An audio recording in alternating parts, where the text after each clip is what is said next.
Acho que sim. Lá no canto inferior esquerdo aparece o botão. Já diz aqui parar. Ok. Ok. Então, bom dia a todos, mais uma vez. Íamos dar início a esta reunião. Esta já é uma reunião com um ponto significativo de facto, para o Conselho de Mora, com inclusão aí no 02 do Plano Diretor Municipal, em que hoje iremos deliberar sobre a proposta de plano, que depois irá entrar em discussão pública e, posteriormente, ser aprovado em Assembleia Municipal antes de ser publicado e de entrar em vigor. Mas, de qualquer maneira, íamos começar, como sempre, pelos pontos que são normais nas reuniões. E já agora dizer que esta reunião está a ser gravada, que vai ser publicada nos meios digitais da Câmara, para que isto é dando cumprimento à lei em vigor,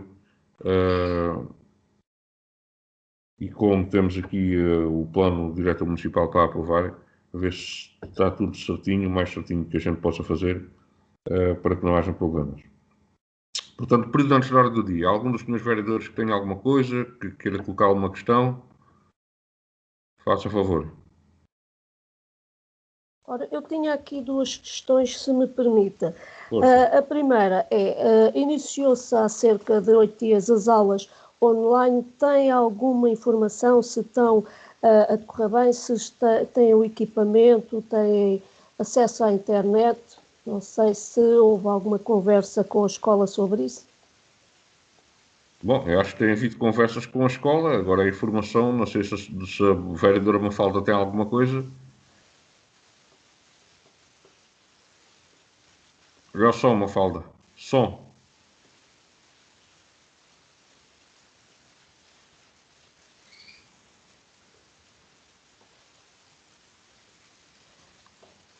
Não estou a conseguir ouvir. Já me estão a ouvir agora? Sim. Pronto, ok.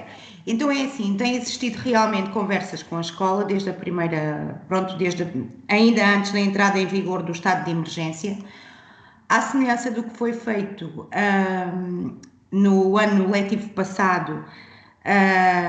Portanto, foi-nos feito chegar através pelo agrupamento a necessidade de equipamentos que existiam. Claro que a Câmara não adquiriu novos, está a disponibilizar neste preciso momento, tem vindo a disponibilizar aos alunos equipamentos que foram adquiridos no âmbito do Plano de Combate ao Insucesso Escolar, à semelhança do que também foi feito, que é os equipamentos que temos, e, portanto, está articulado com o agrupamento, sim. O que, por parte da autarquia, está a ser feito, uma vez que não chegaram equipamentos por parte do Ministério, nem houve esse levantamento junto do agrupamento também. Não sei se respondi, se era isso que queria saber. Respondeu, é sinal que está a correr minimamente as aulas. Já agora, a vereadora Mafalda disse aquilo que tocou nos pontos todos, quer dizer, nós todos sabemos que o Governo promete ou prometeu 400 mil equipamentos para serem distribuídos para os alunos e não chegou nada. E já agora dizer também que a Câmara não tem competências assumidas na área de educação. Aquilo que fazemos digamos, daquilo que é o nosso apoio, que sempre temos dado ao agrupamento da escola, aos alunos e às famílias, naturalmente. Agora, dentro do plano de combate ao insucesso escolar, foram adquiridos, a sua vereadora disse que não eram novos. Não eram novos, têm um ano de uso ou coisa assim, mas estão ao dispor das crianças, são os equipamentos que foram adquiridos no plano de combate ao insucesso escolar, que estão novos, não comprámos, foi novos agora, porque, aliás, isso era uma proposta até do Governo, era de atribuir, ou de comprar 400 mil computadores para distribuir para os alunos para fazer face a esta situação. Agora, eu creio que está toda a gente, e a vereadora Mafalda, peço que ponha o dedo no ar se eu tiver razão, todos os miúdos desta escola, também com o apoio da Câmara Municipal, têm equipamentos à disposição para terem as aulas online, enfim, com todos os constrangimentos que isto provoca, mas têm as aulas conforme todos eles, os que têm equipamentos em casa e os que não têm. Portanto, toda a gente está a ter as aulas online. Certo? Senhora vereadora Paula, disse que tinha duas coisas, falta uma. Eu percebi no comunicado, o último comunicado, que estamos em atraso na vacinação. Para cá dessa data, será que já temos a situação melhorada? Já começou a vacinação nos nossos bombeiros ou ainda não há vacinas? Olhe, são informações que nós vamos sabendo porque estamos a apoiar, digamos, a vacinação das pessoas no Conselho e no terreno. Portanto, nós estamos a ceder os transportes e, através do Centro de Saúde, é-nos solicitado o transporte para levar as equipas de vacinação e as vacinas, naturalmente. Na semana passada estava previsto que houvesse vacinação no Conselho, não houve, porque as vacinas não chegaram cá.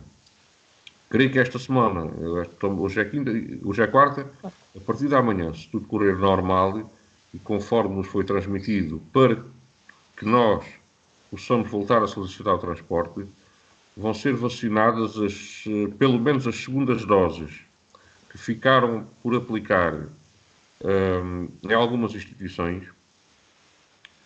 Vão ser vacinadas as primeiras doses das pessoas que não testaram positivo à Covid no lar da Asquetia em Capção, e para já é a informação que tenho.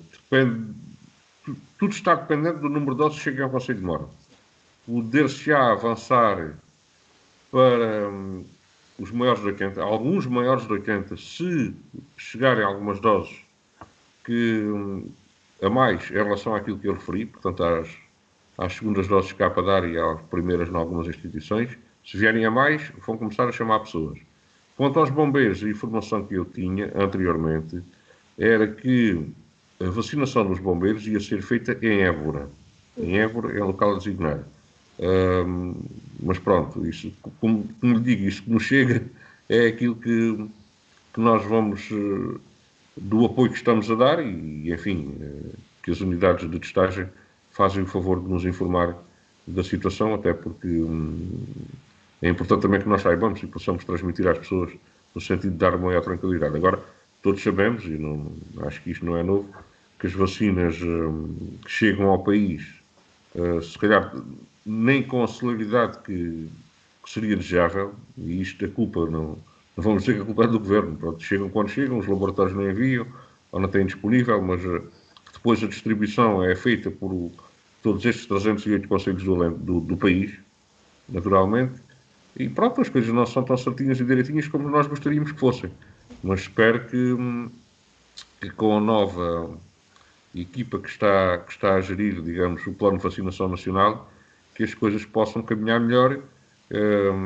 e que o plano que o Governo estabeleceu possa ser cumprido e que pelo menos os grupos de risco, e quando falo em grupos de risco, estou a falar muito preocupado com as pessoas de maior idade, porque se é um facto, foram vacinadas os lares, enfim, e todos sabemos, e temos aqui, digamos, o conhecimento próprio por aquilo que aconteceu no Conselho, quando o vírus chegou aos lares, aquilo que foi terrível, catastrófico. Bom, temos pessoas, muita gente de idade, com mais de 70, com mais de 80 anos, pessoas que têm problemas de saúde, que não estão institucionalizadas, mas que necessitam, urgentemente, digo eu, que sejam vacinadas, até porque são pessoas de elevado risco e contraindo a doença pode ser fatal, não é? E esperemos que a vacina chegue aqui rapidamente para que essas pessoas sejam vacinadas. Tá, senhora vereadora Paula, não sei se esperemos que sim, que é bom para todos nós, que é para podermos voltar à normalidade o mais rápido possível. Era bom. Era bom. Era bom. Ainda vai demorar um bocadinho, infelizmente, mas na nossa perspectiva... Mas vamos ter esperança. Vamos ver que as coisas acontecem o mais rápido possível. Certo. Obrigado. Então, se calhar, se não houver assim mais nada, entrávamos na ordem de trabalhos. Eu pedia, em relação à ata, está tudo ok, não é verdade? Pronto, depois fazemos as assinaturas, conforme temos feito durante este tempo em que temos feito as reuniões por videoconferência. Então, 101, emissão de certidão. Senhora Arquiteta Sofia, se faz favor. Emissão de certidão e isenção de licença de utilização, artigo 71 da Freguesia de Pavia. Foi apresentado requerimento por João Rodrigo Piteira Dordio a solicitar a emissão de uma certidão comprovativa que não era exigível a licença de utilização. A data de construção do prédio inscrito na matriz sob o artigo 71, depois tem aqui a descrição da conservatória, com área de implantação de 58,5 metros quadrados e construção de 105,30. Localizado na Rua dos Combatentes da Grande Guerra, número 3. Portanto, isto de acordo com a caderneta, o prédio foi inscrito na matriz em 1970, mas verificou-se a existência de um processo de obras com o número 4/2001, relativo à remodelação da fachada da edificação. Pela confrontação das peças desenhadas desse processo com fotografias do imóvel, verificou-se que o projeto aprovado não foi cumprido integralmente, nomeadamente no que se refere à construção da chaminé e características de um dos vãos. O edifício encontra-se na área de proteção ao Dolmen Capela de São Diniz, em Pavia, Monumento Nacional por decreto 16/6/1910. E por isso o referido projeto foi objeto de parecer do IPAR, que impôs determinadas condições que não foram cumpridas em obra. Pese embora o exposto, esse processo não terá dado lugar à emissão de autorização de utilização, por se referir apenas à alteração de fachada. O edifício já existiria antes dessa data, pelo que, atenta apenas à informação da data de inscrição do prédio na matriz, reuniria as condições para a concessão da certidão de isenção de licença de utilização, considerando o que dispõe o número 2 do artigo 4 do REMEU. Assim, pelo exposto, foi o processo remetido à análise jurídica com o objetivo de se confirmar se as alterações executadas poderiam ou não obstar ao deferimento da pretensão. Com base no parecer jurídico emitido em anexo, deverá assim ser tomada a decisão que se entender adequada. Quer que leia o parecer jurídico? Acho que não vale a pena. Pronto, mas em conclusão, era no sentido de se poder deferir o pedido, não obstante, tendo os serviços técnicos verificado que as obras realizadas no prédio estão em desconformidade com o projeto que foi apresentado, propõe a jurista que se notifique o requerente para proceder às correções necessárias. Okay, então, procedendo às correções necessárias, está em condições de ser emitida a respectiva licença, certo? Eu penso que poderá não ser condição, portanto, a doutora o que diz é proponho por isso que seja certificado que para o prédio em causa não foi passada nem é devida licença de utilização atenta à data de construção do prédio. Cumulativamente, penso que a ideia era pedir as correções necessárias. Ok. Estamos de acordo? Obrigado, Sra. Arquiteta. Posso passar ao seguinte? Tem mais certidões? Não. Agora era o PDM. Agora é mesmo o PDM. Sim. Exatamente. Quer que leia primeiro a proposta de agendamento? Se faz favor. Em sequência da deliberação de Câmara Municipal de 23 de agosto de 2017, publicada através do edital número 213/2018, 22 de fevereiro, foi dado início ao processo de revisão do PDM. O acompanhamento da revisão do PDM foi efetuado pela competente Comissão Consultiva, CC, constituída pelo aviso 6.952/2018, 23 de maio, que aprovou com condições a proposta de plano que foi apresentada e apreciada em sede da segunda reunião plenária, que ocorreu em 20 de outubro de 2020. Em face das condições aí colocadas, nomeadamente pela APA, ARH, CCDR, ICNF, Turismo Portugal, IMT, DGADRE, DRAP Alentejo e Câmara Municipal de Arraiolos, foi necessário promover um período adicional de concertação setorial conforme previsto no artigo 87 do REGIT, aprovado pelo Decreto-Lei 80/2015, de 14 de 5. Decorrido esse período com sucesso e depois de introduzidos os ajustes tidos por conveniente na proposta de PDM de mora de terceira geração, estão reunidas as condições necessárias e suficientes para que esta proposta possa ser sujeita ao período de participação pública previsto no artigo 89 do REGIT.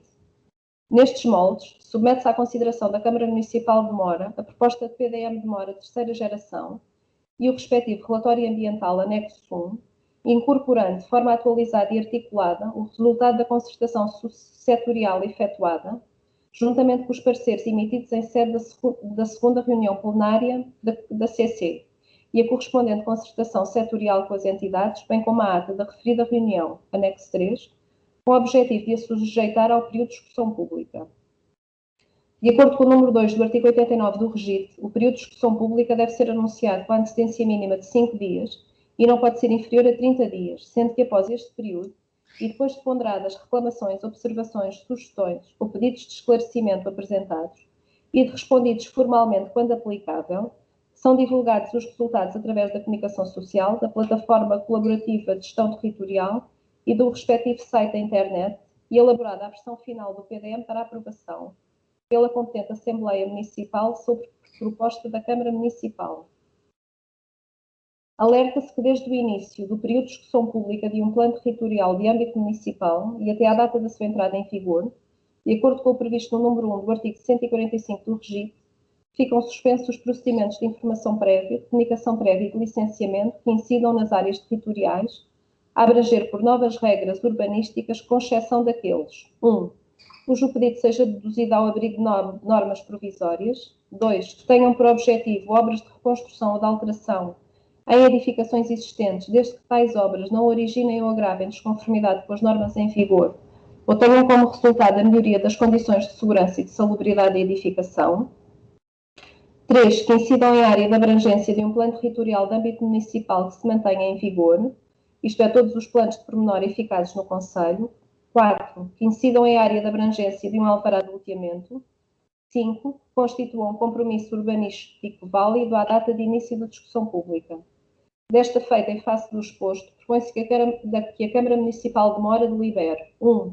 Aprovar a proposta de revisão do PDM de Mora de terceira geração, presente no anexo 1, e submetê-la a um período de 30 dias úteis de discussão pública, de acordo com o disposto no número 1 e 2 do artigo 89 do REGIT.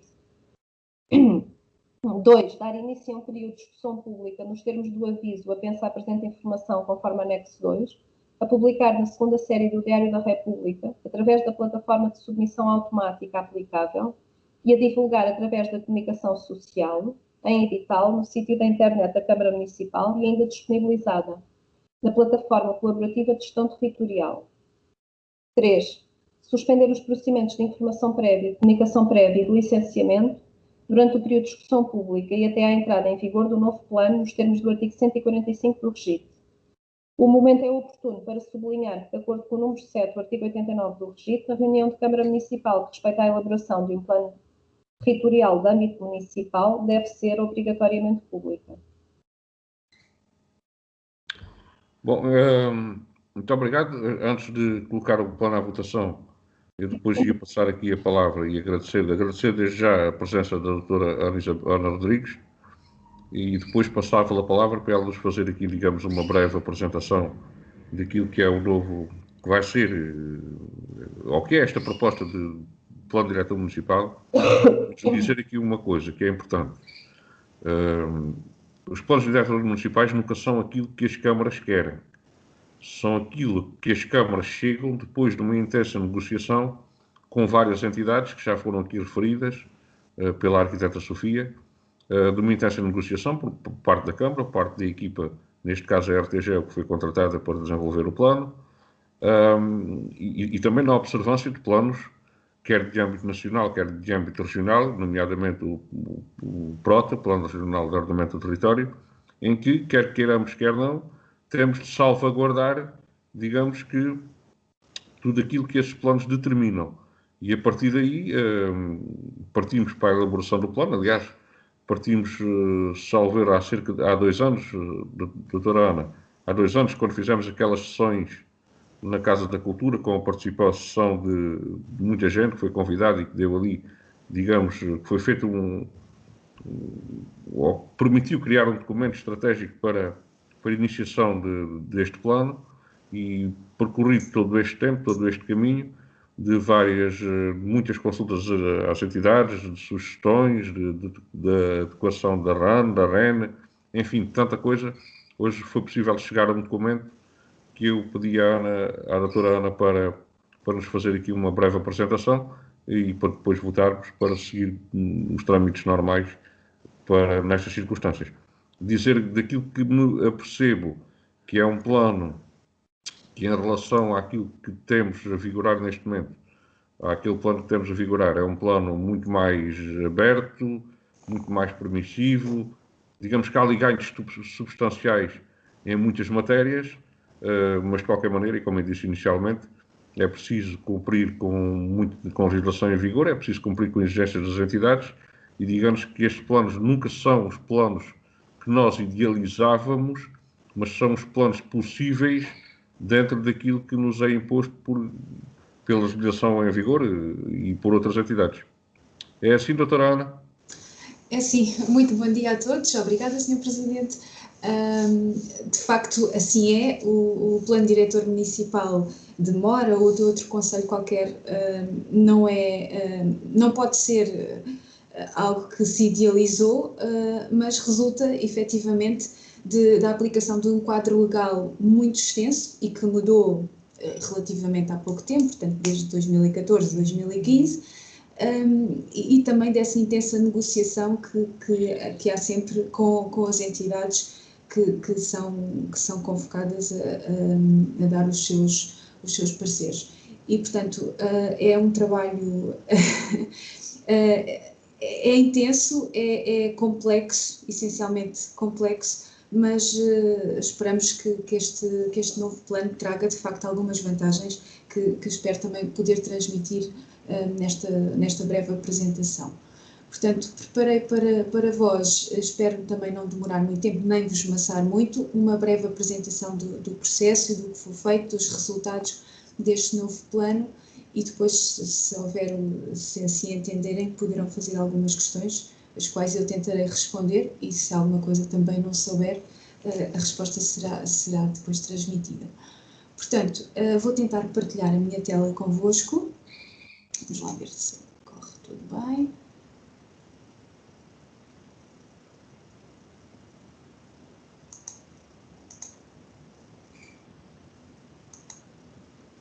Digam-me só se estão a ver um PowerPoint. Sim, obrigada. Então, este é o programa de trabalhos desta breve apresentação. Não vos quero, de facto, maçar muito. Começando pela equipa, é uma equipa multidisciplinar, contou com o apoio técnico da autarquia e com a direção e coordenação do Sr. Presidente. Relativamente ao processo de elaboração, o Sr. Presidente e a própria informação que a arquiteta Sofia Leu já fez aqui um pouco a resenha do que sucedeu. Teve início este processo com uma deliberação com o edital de 213/2018, de fevereiro deste ano. Seguiu-se o processo de elaboração propriamente dito do plano, que contou com processos de participação pública, para além do inquérito público, não é obrigatório. Tivemos um período de participação preventiva de 15 dias na sequência do tal aviso de início do procedimento. Depois também houve processos de participação informal em que foram convocados os diversos agentes, atores locais, para darem os seus contributos para para a definição de uma estratégia de desenvolvimento para o concelho, a qual o PDM concretiza. Tendo uma primeira proposta de plano, peço desculpa, ao mesmo tempo foi constituída a comissão consultiva, exatamente, e tendo com esta primeira proposta de plano, onde se apresentava uma caracterização, diagnóstico, e a dita proposta foi apresentada à Comissão Consultiva, foi a primeira reunião da Comissão Consultiva, depois houve lugar a concertação setorial e houve novamente uma segunda proposta que foi apresentada em outubro último, a qual ainda mereceu concertação, e em função dessa concertação e das alterações que foram feitas, é a proposta que agora os senhores têm nas vossas mãos. Dizer que este processo de elaboração do PDM decorre no âmbito da plataforma colaborativa de gestão territorial, que é também um instrumento relativamente recente e significa que todos os documentos do plano são carregados nessa plataforma e os parceiros das entidades também correm nessa plataforma. Ao mesmo tempo, também o PDM, a elaboração do PDM, a revisão, teve um processo de avaliação ambiental estratégica, composto numa primeira fase pela elaboração do relatório dos fatores críticos para a decisão e depois do relatório ambiental. E, neste momento, já tivemos, portanto, temos a ata correspondente ao parecer final da CCDR e a proposta está em condições de ser aprovada pela Câmara para ser apresentada à discussão pública. Ponderados depois os resultados dessa discussão pública, a proposta de plano poderá ser aprovada pela Assembleia Municipal, se a proposta da Câmara, e posteriormente publicada no Diário da República e no Sistema Nacional de Informação Territorial, da Direção-Geral do Território. Em termos de cronograma, começou em 2018, como a primeira reunião da Comissão Consultiva, que foi constituída em maio de 2018, ocorreu em fevereiro de 2020, portanto, há cerca de um ano. Depois houve lugar a concertação setorial e devo dizer que, em tempo de pandemia, esta concertação nem sempre foi fácil, portanto, há entidades em que a comunicação é difícil, porque os técnicos não estão no seu local de trabalho e é preciso enviar e-mails, os quais não são respondidos de imediato, é preciso insistir, portanto, não é um processo fácil e poderão pensar, mas tanto tempo para fazer esta concertação. É verdade, decorreu exatamente destas dificuldades de comunicação com as entidades e de conseguirmos obter os pareceres das mesmas. Em outubro decorreu a segunda reunião da Comissão Consultiva e houve novamente lugar à concertação setorial e à ponderação dos pareceres das entidades. E, portanto, agora temos uma proposta datada de fevereiro que julgamos reunir as condições para ser apresentada à discussão pública. Correndo tudo dentro daquilo que está previsto. A aprovação do plano pela Assembleia Municipal demora, poderá ocorrer na próxima reunião da Assembleia, que julgo será final de abril, e depois o plano poderá ser publicado em Diário da República. No que diz respeito à cartografia de base, é só referir muito genericamente que o plano conta com informação atualizada, portanto a carta base sobre a qual são feitas todas as peças gráficas do Plano Diretor Municipal é atualizada, resulta de um levantamento de um voo de 2017 e depois de posterior cartografia vetorial homologada em 2019, no sistema de referências em vigor, sistema de coordenadas em vigor em Portugal, portanto o ETRS 89, PTTM 06, também utiliza uma versão atual da Carta Administrativa Oficial de Portugal, a CAOP, e, portanto, em termos legais, a cartografia do plano responde a todas as exigências e, portanto, já teve também parecer favorável da DGT. Os elementos do plano. O plano é, de facto, um instrumento complexo e tem como elementos fundamentais, decorrentes daquilo que prevê o REGIT, peças escritas, temos o regulamento, e peças desenhadas, temos um conjunto de plantas de ordenamento e de condicionantes. O ordenamento é composto por 4 plantas e as condicionantes por 2. E porquê este desdobramento de plantas? Porque, como terão tido a oportunidade de verificar, a informação que o PDM neste momento tem que integrar é de facto extensa, e o que obriga a que se faça este desdobramento para permitir uma leitura mais fácil dos temas. Poderão dizer, mas pode ter a desvantagem de não se ver na mesma planta toda a informação. É certo, mas também se a colocássemos toda na mesma planta não conseguiríamos ter a leitura suficiente.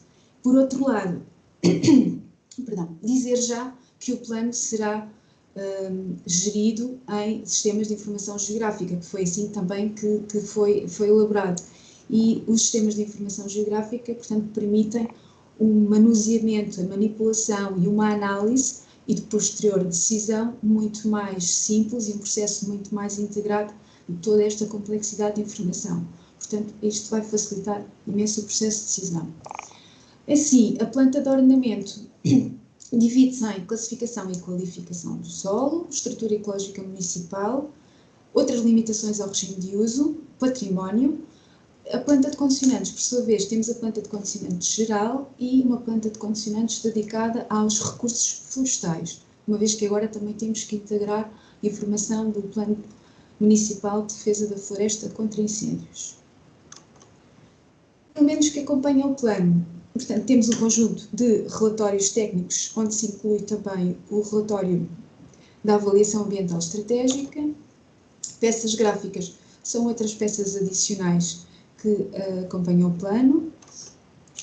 Como elementos complementares, foram elaboradas as propostas de delimitação da Reserva Agrícola Nacional e da Reserva Ecológica Nacional, e estas foram sempre concertadas com as respectivas entidades que as tutelam, e são compostas por um relatório, a respectiva memória descritiva, e depois as peças gráficas. Como elementos anexos temos os mapas de ruído originais. Agora, relativamente à estratégia de desenvolvimento, portanto, a elaboração do PDM teve como uma parte importante, não é, do processo, foi definir o que é que se pretende para o Conselho nos próximos anos. E para isso contámos, como já referimos, com uma ampla participação dos atores locais. Fizeram-se aquelas sessões que o Sr. Presidente fez referência no início na Casa da Cultura, em que chamámos as várias pessoas do Conselho, e todos tiveram a oportunidade de referir quais os aspectos que julgavam serem mais positivos, menos positivos, o que é que gostariam que fosse feito, que projetos, que estratégias para tornar o Conselho melhor.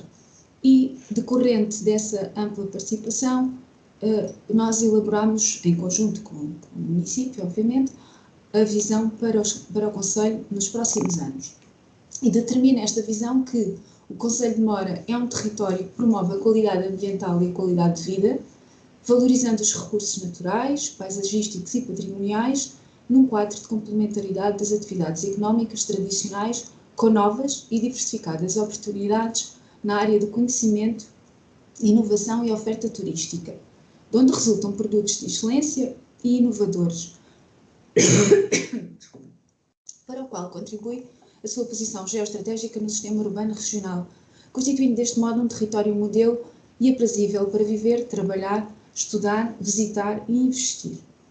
Esta estratégia concretiza-se em 3 grandes eixos de ação estratégica, que são estes que temos aqui, e que são, o primeiro, revitalizar e fortalecer a economia local com vista ao crescimento e desenvolvimento económico e social.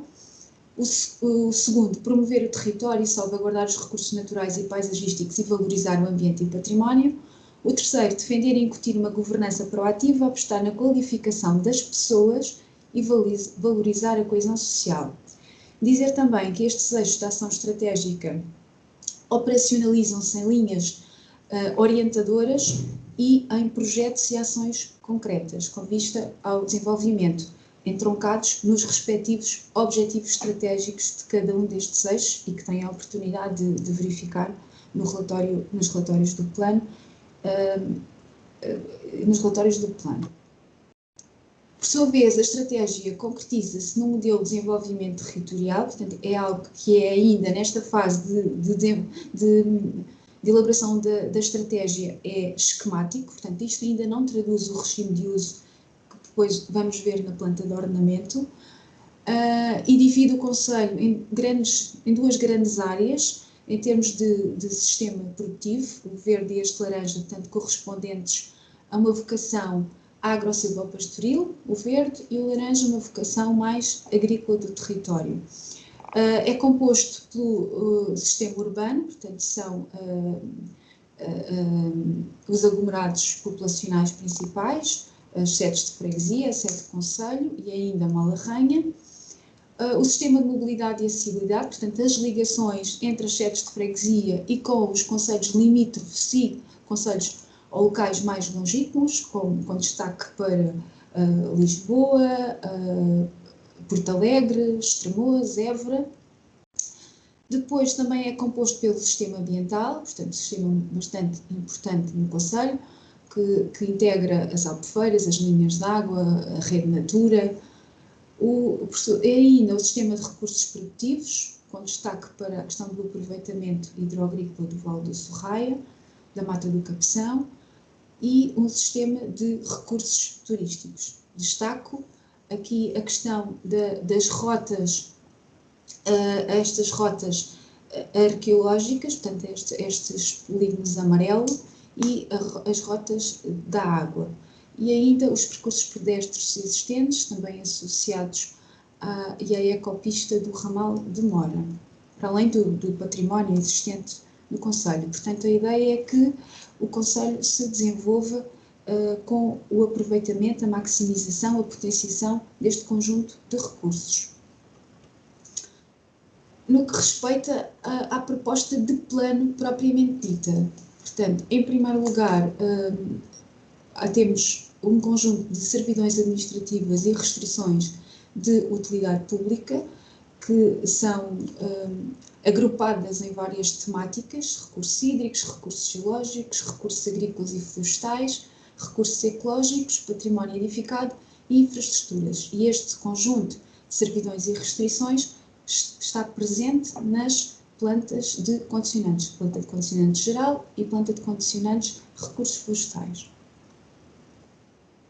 Relativamente, dando agora como exemplos, em termos espaciais, como é que estas restrições se concretizam territorialmente. A Reserva Agrícola Nacional. Esta é a Reserva Agrícola Nacional em vigor, neste momento, portanto, a que está no PDM em vigor, e que ocupa cerca de 19,5% do território do concelho.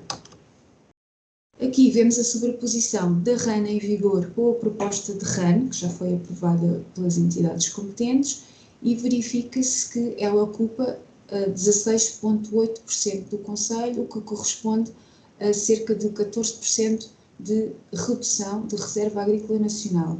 Portanto, esta proposta resulta da aplicação dos critérios legais do regime jurídico da RAN e portanto, já foi aprovado. A REN, por sua vez, em vigor neste momento, ocupa 40,7% do concelho, como veem, é significativa a área.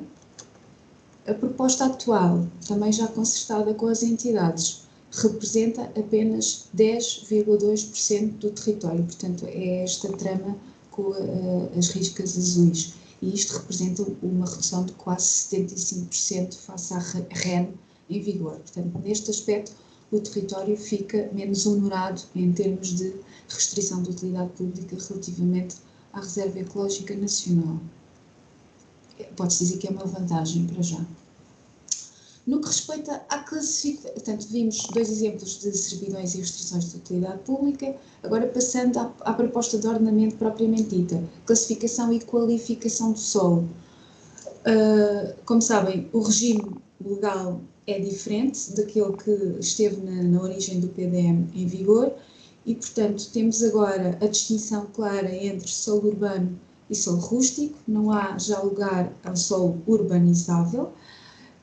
Em termos de operacionalização, como é que isto se faz? Classifica-se o solo em solo urbano ou solo rústico, portanto, todo aquele que não tem condições, não se encontra edificado, não se encontra parcialmente urbanizado ou edificado, não tem condições para ser classificado como solo urbano e, portanto, tem que ser classificado como solo rústico, e depois faz-se uma qualificação do solo, tanto do solo urbano como do solo rústico, em categorias e subcategorias, de acordo com o Decreto Regulamentar 15 de 2015, em articulação, com certeza, claro, com o REGIT. Aqui, esta tabela aqui do lado direito faz apenas uma comparação com o PDM em vigor em termos de classes, categorias e subcategorias de solo urbano e rústico, e aqui com a proposta. Portanto, temos um conjunto de categorias no solo urbano, que vão desde os espaços centrais, habitacionais, urbanos de baixa densidade, atividades económicas, espaços verdes, espaço de uso especial e equipamentos, e também um conjunto de categorias e subcategorias no solo rústico. Espaços agrícolas, florestais. Nos florestais foi necessário dividir em subcategorias, portanto, florestais de produção, de proteção e agrosilvopastoris, e porquê? Muito associado à necessidade de integração dos planos especiais de ordenamento do território, neste caso o plano de ordenamento da Albufeira do Açude do Gameiro, e também da integração das normas orientadoras do Plano Setorial da Rede Natura. Portanto, na Zona Especial de Conservação do Cabeção, foi necessário fazer essa articulação com a existência, com a informação sobre os habitats e integrá-la no ordenamento do território, portanto, na proposta de ordenamento. Isso deu lugar a este tipo de subcategorias. Por exemplo, os espaços florestais de proteção, os espaços naturais e paisagísticos decorrem muito desses instrumentos. Depois temos espaços de ocupação turística, espaços destinados a equipamentos, infraestruturas e outras estruturas ou ocupações, e aglomerados rurais. Em termos de mapa, a classificação do solo, portanto, este mapa ilustra apenas a classificação, a distinção entre solo urbano e solo rústico. E podemos ver que o solo urbano, nesta tabela, o solo urbano no PDM em vigor, a comparação entre o solo urbano e o solo no PDM em vigor e na proposta, há uma redução de aproximadamente 26%. E perguntam porquê, não é? Desejavelmente gostaríamos de ter mais solo urbano. A verdade é que, como já disse, o quadro legal é bastante diferente, já não há lugar a solo urbanizável e, portanto, todo o solo que não esteja total ou parcialmente edificado ou urbanizado ou não tenha compromissos urbanísticos válidos, não tem condições para ser considerado como tal e, portanto, tem de ser classificado como solo rústico. Ainda um desdobramento da planta de ordenamento, a da estrutura ecológica municipal. E aqui temos uma simplificação dessa planta apenas nos dois níveis principais. Áreas nucleares, a verde escuro, como podem ver, correspondem à zona de proteção ambiental do Gameiro e aos habitats prioritários da Rede Natura, ali na ZEC de Capção.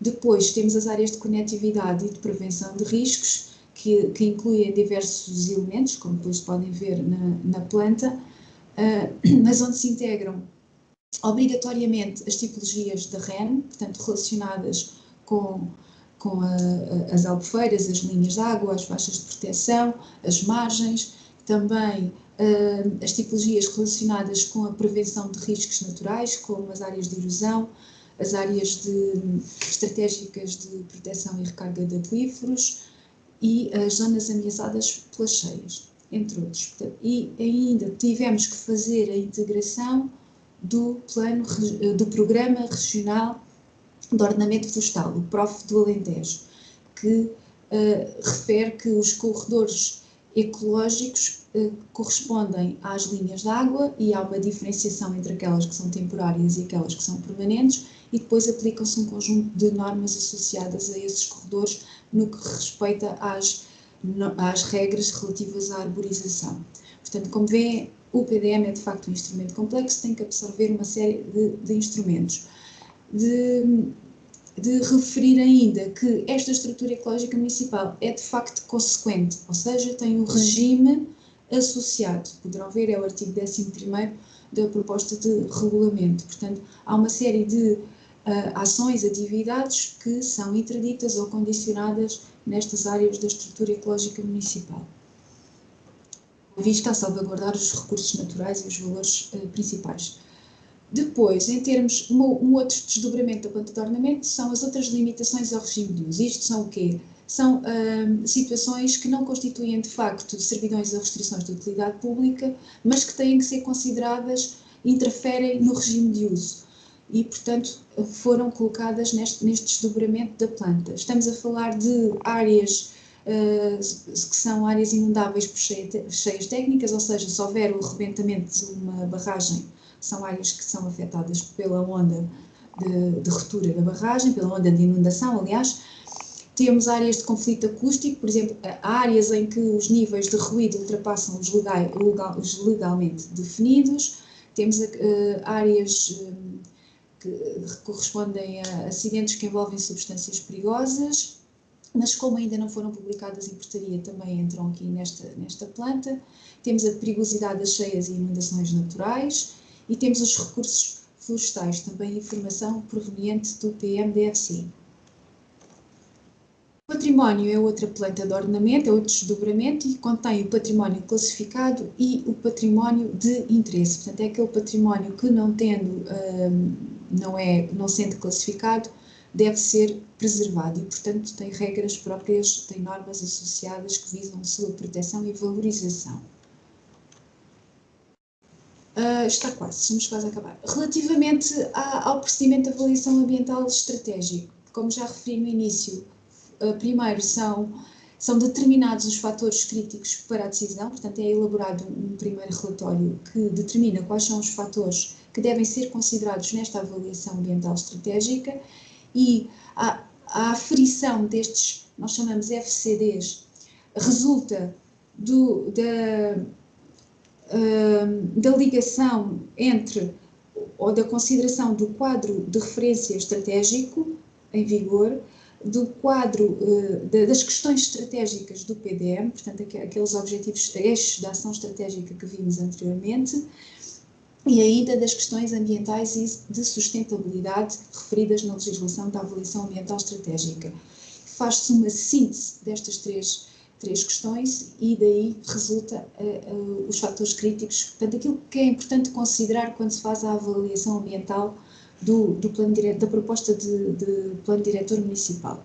Neste caso, consideramos que os fatores críticos são o desenvolvimento socioeconómico, portanto, é preciso, a avaliação visa compreender em que medida as propostas de revisão, a proposta de revisão do PDM contém medidas para contribuir para o desenvolvimento socioeconómico do concelho, nomeadamente através do reforço do papel estratégico da agricultura e da floresta, do incremento da competitividade das atividades de transformação do setor primário, da captação de investimentos e da criação de uma oferta turística diversificada e de qualidade, com vista a quê? A criar emprego e condições para atrair residentes e investimento, aumentando assim a qualidade de vida da população. Portanto, este é o primeiro fator crítico, achamos que é determinante e foi essa avaliação que foi feita, em que medida é que o PDM contribui para. Segundo, estruturação, qualificação e promoção do território, portanto, em que medida é que a dinâmica provocada pela estratégia definida no PDM contribui para o fomento da coesão, do equilíbrio e da qualificação do sistema territorial, para reabilitar e regenerar os espaços urbanos, para recuperar e promover valores naturais e culturais do território e ainda valorizar produtos, recursos e paisagens. Relativamente, o terceiro fator crítico é o património e o desenvolvimento turístico, portanto, também em que medida é que as propostas do plano visam a valorização do património cultural e natural do concelho, a estruturação e infraestruturação de espaços destinados às atividades turísticas, sempre suportado por um turismo que se pretende sustentável, baseado nos recursos e na criação de sinergias entre os diversos agentes. O quinto fator crítico refere-se à preservação e valorização dos espaços de valor ambiental e da prevenção do risco, portanto, manter a biodiversidade existente no concelho, sem haver perdas irreversíveis nas áreas classificadas, nas espécies protegidas, assegurando assim a conservação do património natural e paisagístico e ainda uma componente de prevenção de riscos naturais, mistos e tecnológicos, nomeadamente a ocorrência de cheias, por exemplo. O sexto fator crítico é a governança, cidadania e equidade social, que visa perceber como é que o PDM cria condições para promover a aproximação da população à decisão e à definição de soluções para o desenvolvimento, assegurando a saúde e a coesão social, valorizando e promovendo as pessoas, essencialmente através da sua qualificação. Desta forma, a avaliação ambiental estratégica deste processo concluiu-se que a elaboração do PDM configura um conjunto de oportunidades para o desenvolvimento socioeconómico, ambiental e institucional que incrementarão a qualidade de vida e a coesão social do território do Concelho de Mora. Portanto, não foram detectadas incompatibilidades entre a estratégia e os objetivos gerais do ambiente e de sustentabilidade, porque houve, desde o início da elaboração do PDM, estas preocupações ambientais, sociais, estiveram sempre na matriz na matriz da proposta, ou seja, houve sempre aqui um entrosamento entre estes aspectos. e daí que não tínhamos uma proposta que não tem nada em consideração estas questões, antes pelo contrário.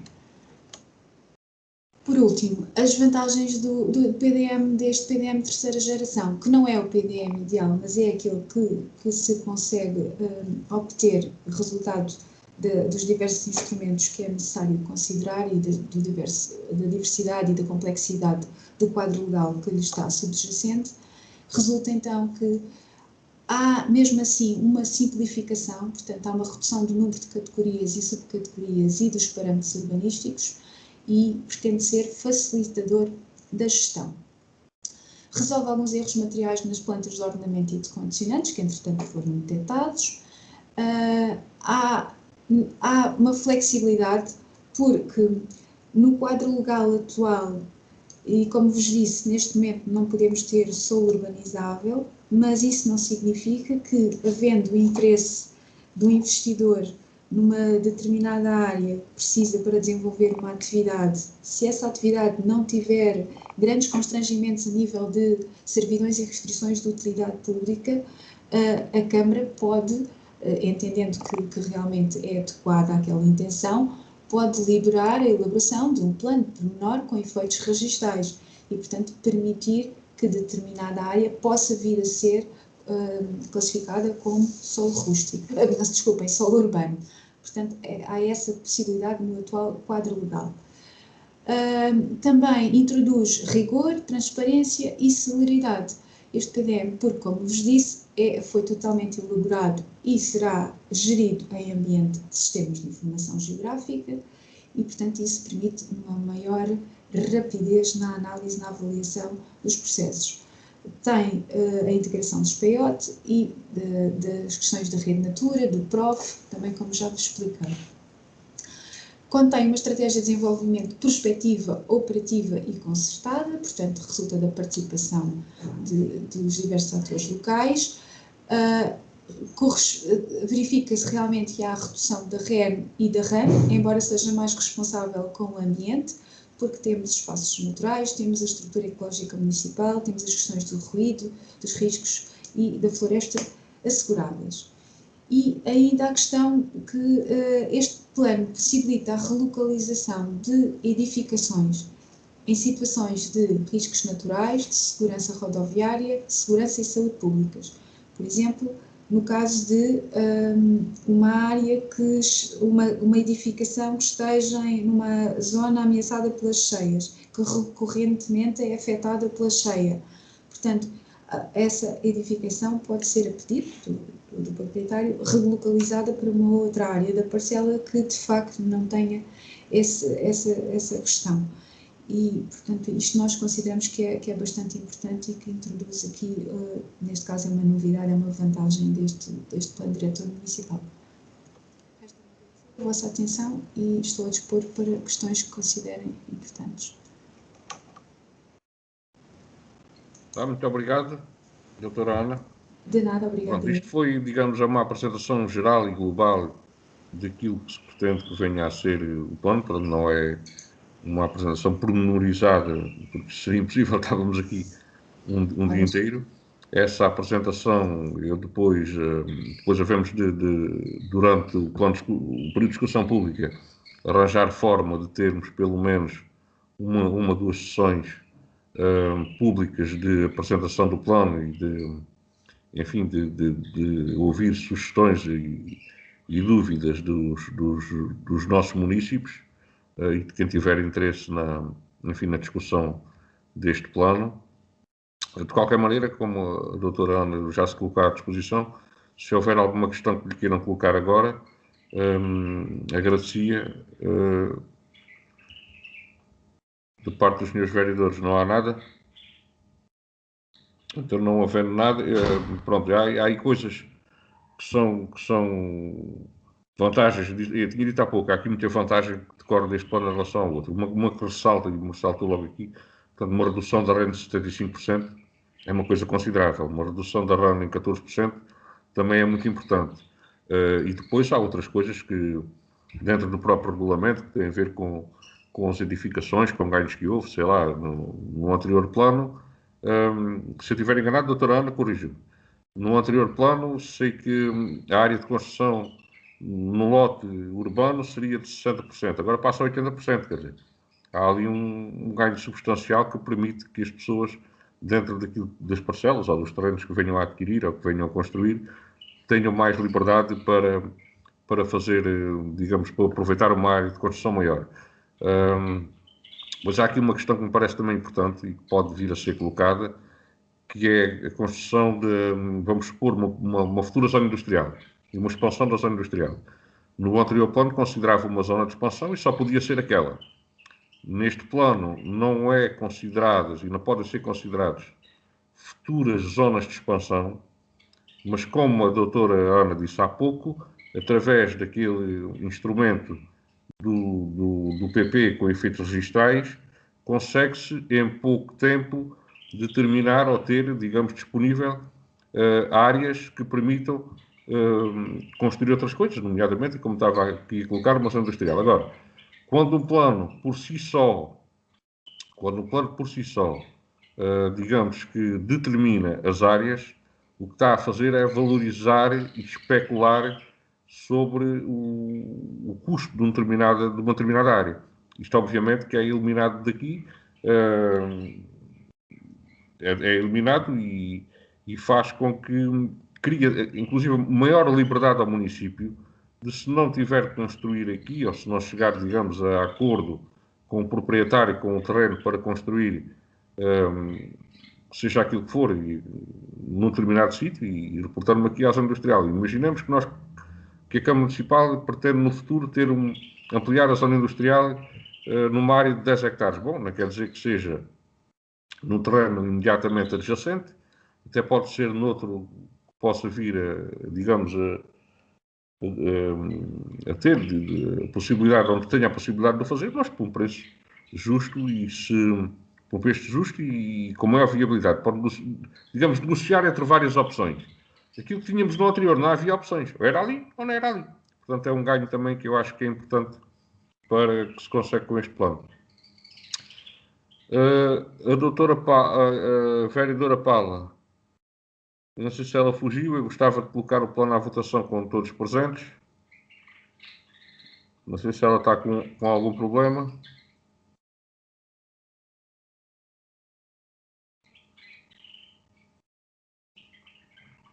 Algum problema técnico.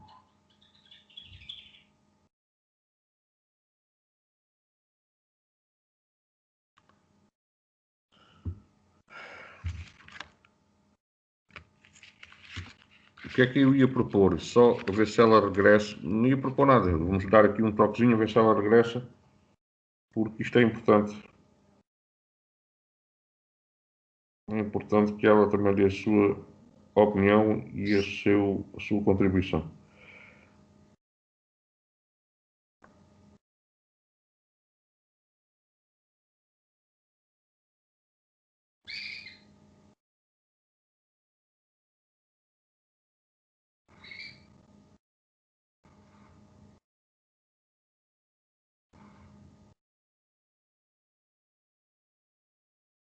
Se lhe consigo dar aqui um toquezinho, isto são os inconvenientes.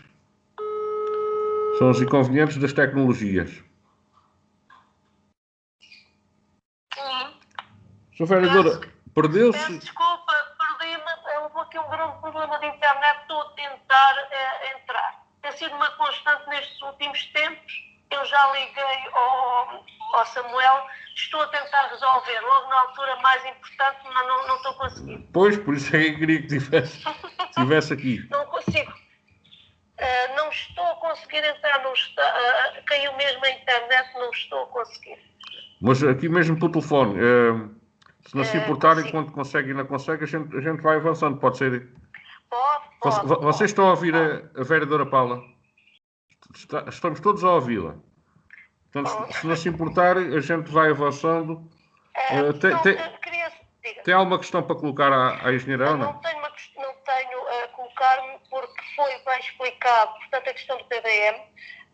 Acho, fazendo uma síntese da minha opinião muito rápida, acho que assim, à primeira vista, será um PDM mais abrangente. Referiu há bocadinho a parte da REN e da RAN, portanto, ser diminuída, acho que vai facilitar aqui a nossa população para algumas situações. O aspecto mais negativo que temos, que foi referido, é a diminuição do solo urbano, mas todos também percebemos o porquê dessa situação. Eu já, na sequência disto, atrevi-me também a fazer uma pergunta à doutora Ana. O facto de haver uma diminuição do solo urbano, e isto decorre da legislação em vigor, naturalmente, mas não impede que nas áreas em que foi feita essa diminuição possa haver construção, obviamente, enquadrado numa outra categoria de solo, certo? Sim. A construção a ocorrer nessas áreas que reverteram para solo rústico, ou são aglomerados rurais, e aí é uma nova categoria que permite alguma construção, portanto uma edificação por parcela, dá ali alguma vantagem, e a essas áreas, aos aglomerados rurais, não são aplicáveis as normas do artigo 16º do Sistema Nacional de Defesa da Floresta contra Incêndios, portanto aquela questão da distância às extremas, que por vezes é muito confrangedora, quando as parcelas são relativamente pequenas, não conseguimos assegurar os 50 metros. Portanto, nos aglomerados rurais, ou mesmo nos aglomerados rurais, essa questão não se aplica, portanto, julgamos que é facilitadora. Relativamente ao restante solo rústico, às outras categorias, depois aplicam-se as normas da edificação isolada e que decorrem grandemente daquilo que consta do plano do PROT Alentejo. Portanto, tem esses constrangimentos associados à edificação em solo rústico. Não quer dizer que não possa acontecer, não é? Tem que respeitar aqueles parâmetros. Doutora Ana, posso só acrescentar uma questão que tem a ver com uma vantagem que eu creio que não foi referida, que é quando existirem edificações em solo rústico, não é? A possibilidade dessas construções serem ampliadas sem dependência de algumas regras constantes do PROTA, nomeadamente, no caso da habitação, a área mínima de parcela de 4 hectares e a questão do proprietário agricultor. Portanto, essa questão também creio que é um benefício que importa relevar. Tem toda a razão. Não referi, mas sim, foi uma questão que nós, em conjunto convosco, discutimos e julgámos que seria de propor, porque o PROT não é omisso nesse aspecto e, portanto, e passou, de facto. Portanto, é uma grande vantagem, tem toda a razão, arquiteta. Portanto, no que se refere às ampliações no solo rústico, esses constrangimentos não se aplicam, que são aplicáveis apenas às edificações novas. Bom, em suma, e como eu disse há pouco, e a doutora Ana também já referiu, é um plano muito mais que nos dá outro tipo de resposta a muitas situações e que traz muitas vantagens para o Conselho de Mora. Eu penso que será assim. Penso que será assim. Então, não havendo mais questões, eu colocava à votação quem é que vota contra, quem é que se abstém. Portanto, a proposta de plano está aprovada por unanimidade. Será agora publicado para discussão pública e, posteriormente, será só aprovado quando presente à Assembleia Municipal. Entretanto, como eu tinha referido há pouco, e volto a deixar aqui à doutora Ana, vamos ver se conseguimos, ou por meios digitais ou de outra forma qualquer, fazer uma sessão, pelo menos uma sessão de apresentação pública à população durante o período da discussão pública. Doutora Ana, se quiser ficar connosco, deixe estar, vamos continuar a reunião. Se tiver mais que fazer, terá com certeza, e deixar aqui os meus agradecimentos e voltaremos a falar logo que seja necessário. Muito obrigada a todos pela vossa atenção e o resto, bom dia. Eu vou desligar, sim. Muito obrigado por tudo. Obrigado. De nada, muito bom dia. Obrigada. Então, e nós, se calhar, vamos continuar, não é? Ora...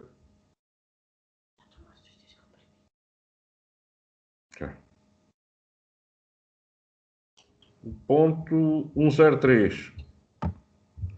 Procedimento concursal. Sr. Arquiteta, se faz favor. Procedimento por concurso público, construção de muros de suporte de terras na Rua Catarina Eufémia em Mora. Aprovação da automedição número 3, CPR 09-2020.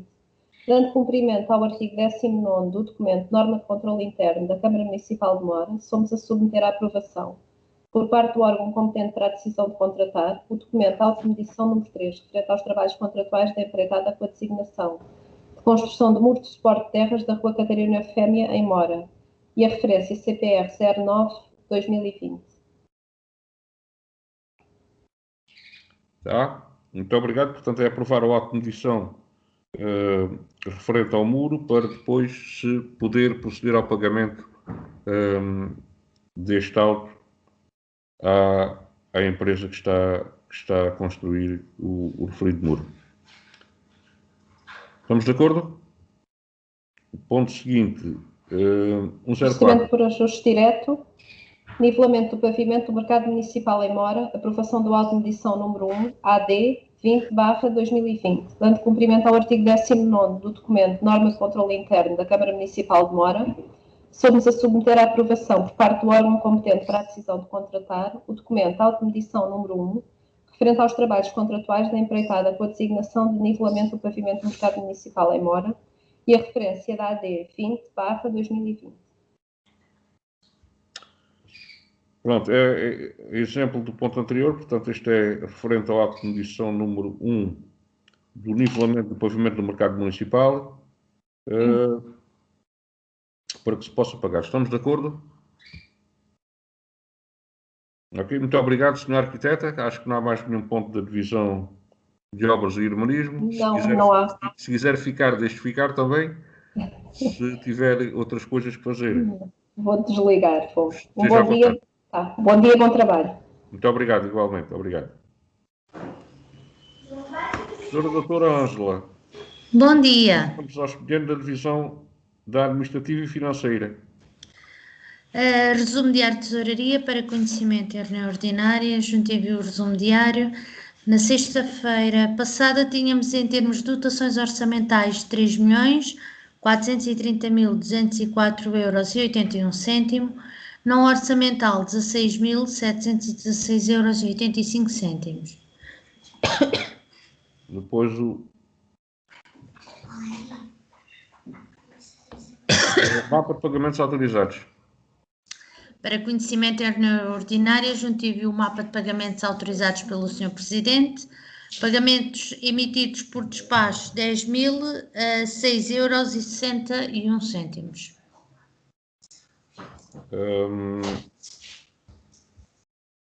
Depois as assinaturas nestes mapas, depois os seus vereadores e a vereadora Paula, quando for ao edifício da Câmara, faz o favor de assinar também.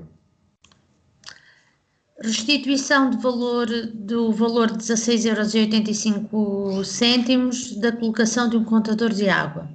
Informo que o consumidor Cristiana Isabel Freixo Moita, com a morada na Rua de Goa, número 20, em Mora, requisitou um contador novo para a sua habitação, tendo ficado sem efeito a sua colocação, pelo que solicita a restituição da tarifa paga no valor de 16,85 €. Estamos de acordo, portanto é uma situação em que a pessoa pensou que tinha o contador avariado e dirigiu-se aos serviços da Câmara para pedir um contador novo. Nestas situações não é necessário que a pessoa venha a pagar. A pessoa que estava nos serviços nesse dia, que não é habitual, acabou por cobrar essa verba. No entanto, como é normal, restitui-se a verba à pessoa, porque não era necessário o contador avariado. Quando está avariado é a própria Câmara que substitui, não é necessário o município pagar coisa nenhuma.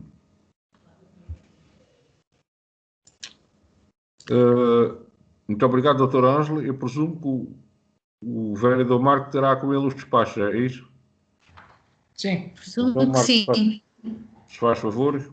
Então, primeiro despacho feito pelo Sr. Presidente, fornecimento de alimentação para os animais do Fluviário de Mora, e, portanto, é abrir o procedimento e para ajuste direto para o fornecimento de alimentação para os animais do Fluviário de Mora e consultar a empresa Abram Congelados. O valor base do procedimento é de 7.322,80 €. Outro despacho... Agora, em relação a isso, Marco, deixa-me só dizer, já foi feita uma consulta prévia e informal a várias empresas que fornecem alimento para os animais e, de facto, analisando todas as hipóteses, digamos que a empresa Abrancongeladores é aquela que consegue fornecer a alimentação a preços mais baratos. Desculpa lá, força. O despacho também do Presidente, prestação de serviços de consultadoria jurídica na modalidade de contrato de avança. Portanto, é abrir procedimento tipo consulta prévia para prestação de serviços de consultadoria jurídica na modalidade de contrato de avança e determinar que sejam consultados as seguintes entidades: Mariana Rosa Gomes Silva, Domingos Martins Mourim Lopes e Sofia do Carmo Clarel Pestana. E o membro do júri, Presidente Ângela Catarino, vogal José Manuel Ribeiro Pinto e vogal Luís Pedro Mendes Branco, tendo como suplentes Andréia Fernandes e Maria Isabel Garcia. O valor base do procedimento é 11.000 euros. Outro despacho, este feito por mim, que por necessidade do serviço e devido ao estado de emergência decretado, levou ao encerramento ao público do Fluviário de Mora. O horário de trabalho das funcionárias Fátima Fortio, Ângela Vinagre e Rosa Ramalhão será das 8 às 12, das 13 às 16. Portanto, isto enquanto durar o estado de emergência e o fluviário se encontrar encerrado. Outro despacho, também tendo em conta a prorrogação do estado de emergência, decretado pelo Presidente da República, é autorizar o regime de teletrabalho a partir do dia 8 de fevereiro de 2021 e até quando as escolas estiverem encerradas, à funcionária Isabel Sofia Galveira Ramalho. Outro despacho, também devido ao fato do estado de emergência a escola de Mora ser considerada escola de acolhimento, o horário de trabalho da funcionária Maria Irene Aurélio Vitorino Teles será das 8h30 às 17h, com um período de interrupção de 1h30. O presente despacho tem efeitos a partir de 8 de janeiro de 2021 e durará enquanto as escolas estiverem encerradas, funcionando apenas a escola de Mora como escola de acolhimento. O outro despacho é da prestação de serviços de apoio ao sistema de normalização contabilística para as administrações públicas e, portanto, é a adjudicação à firma POC Alentejo, em conformidade com o caderno de encargos, prestação de serviços de apoio ao sistema de normalização contabilística para as administrações públicas, SNCAP, pelo valor de 18.000 euros. E pronto, estes são os despachos que aqui estavam.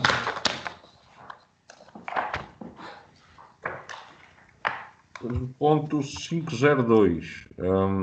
Tens também informação, não é, Marco? Sim. Força. Portanto, isenção de pagamento de taxa de ocupação de espaço público. A pandemia causada pelo Covid-19 vem interferir de forma muito negativa com a economia do concelho.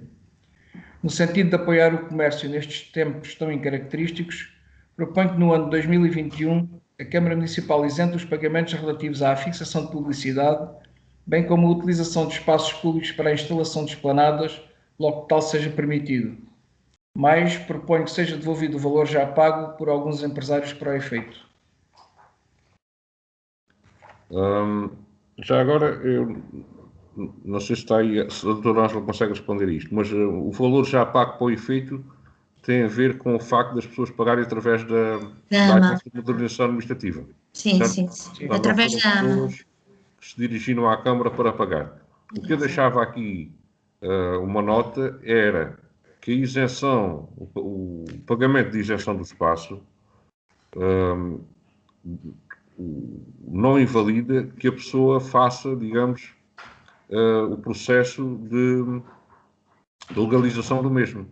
Portanto, a pessoa, se tiver uma esplanada, tem de se dirigir, assim possível, aos serviços da Câmara Municipal para delimitar a área da esplanada, enfim, fazer o processo. Quem tem publicidade, exatamente a mesma coisa. Obviamente que não vai pagar taxas nenhumas sobre, digamos, esse processo. Agora, ele deverá ser aberto sob motivo e sobre o risco de, num futuro próximo, quando se voltar à normalidade das coisas, esperamos que seja o mais rápido possível, e que as pessoas também começam a faturar e não necessitem, digamos, deste tipo de ajuda que a Câmara Municipal se propõe aqui a dar, as coisas possam estar devidamente conformes para que nessa altura as coisas, os procedimentos decorram com normalidade. Portanto, mas o importante para já é se estamos de acordo e votar esta isenção de taxas, e deixava depois esta nota que deixei, que era importante que chegasse depois aos empresários nestas áreas, diria assim. Estamos de acordo?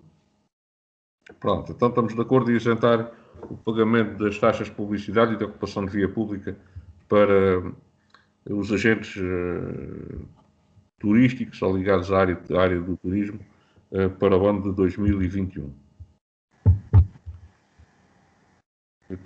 Tenho a coisa aqui na fotografia.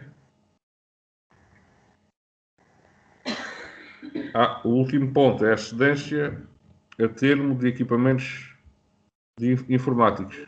Se calhar passava ali à senhora vereadora Mafalda. Já falámos disso aqui, mas está sem som, Mafalda. Som. Atendamente comigo. Está com o vereador Marco, presumo, não? Está também com o Marco? Está bem. Então vá à força, Marco. Faz favor. Eu posso complementar. Se tinhas alguma cópia, por isso é que... Não tinha nada, como isso foi tudo para aí, mas eu posso complementar com alguma informação que seja necessária. Tá, ok, então eu leio a proposta. Cedências a termo de equipamentos informáticos. À semelhança do ano letivo anterior e face ao contexto atual, e de forma a contribuir para a luta contra esta pandemia e pela prosperidade da nossa comunidade, a Câmara Municipal de Mora pretende ceder a título de empréstimo, a termo certo, equipamentos informáticos, nomeadamente 23 tablets, às crianças e jovens constantes na lista de levantamento de necessidades realizada pelo Agrupamento de Escolas de Mora. A lista de necessidades está a ser atualizada diariamente, de acordo com as respostas dadas pelos encarregados de educação, sendo a mais recente a que segue em anexo. Esta cedência, com a qual se propõe deliberação em conformidade, será realizada até ao final do estado de emergência e prorrogada automaticamente cada vez que o mesmo for renovado ou até ao final do confinamento.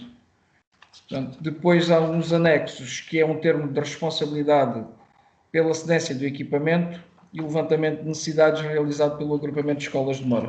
Portanto, anexo à informação.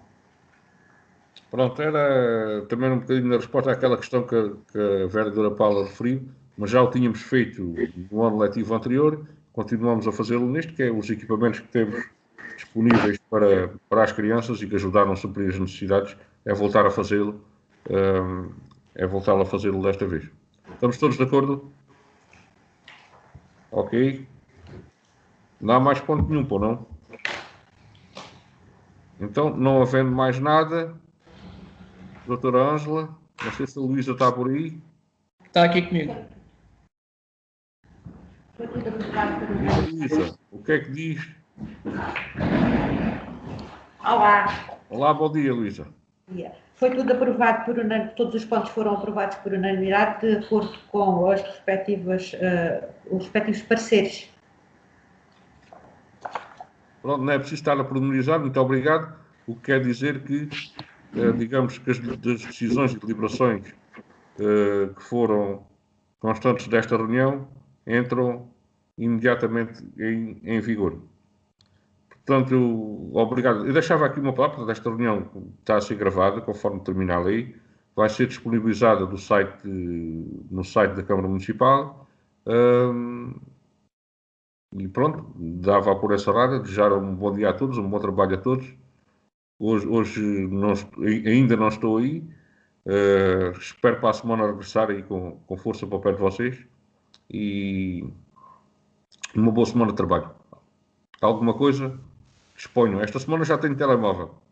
Estejam à vontade. Ora, eu queria também, não sei se posso. Força, doutora Paula. Também queria desejar, portanto, a continuação do bom trabalho e pedir desculpa por o incidente de há pouco, porque a net ultimamente tem andado aqui muito mal e pronto, caiu mesmo na altura errada. Peço desculpa pelo incómodo. Não tem nada de pedir desculpa, isso acontece. Ora essa. Então, bom trabalho a todos, bom dia. Bom dia. E tudo bom dia. Obrigado.